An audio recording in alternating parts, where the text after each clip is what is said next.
Well, good day and thank you for watching.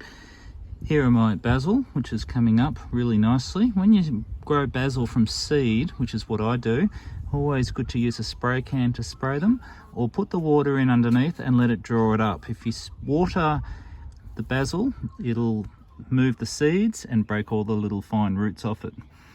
But I love this container that I've grown my tomatoes in also, because what you can do is you can pretty well pull them straight out like that.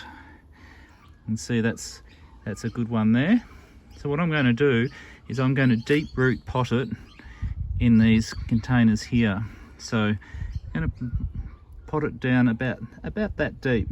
So what happens, all these little hairs that are here will actually grow roots out. So when the plant grows up, it'll have these deep roots here for the water, deep roots here for shallow water, or shallow roots here for shallow water, and it will stabilize the plant as well as it grows up. When it's ready to be potted up from this pot, I will deep root it again. By the time it's finished with this pot, it'll be this tall or something, about double the height of the pot, and I will deep root it a second time, and then a third time when I go and actually plant it in the garden. But I'm going to deep root pot it now.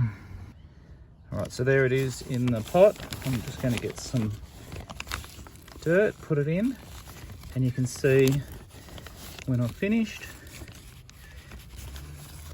there it is there, deep potted.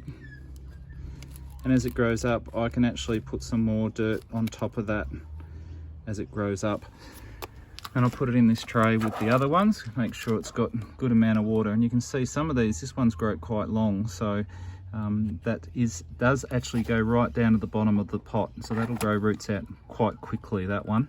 The rest of them has to grow down, but that'll be a strong one because it'll be in the water down the bottom there. So there's a little tip with your tomatoes. That's what I do. I'm going to go through and plant all these ones now. Hope you've enjoyed watching. Thanks for watching.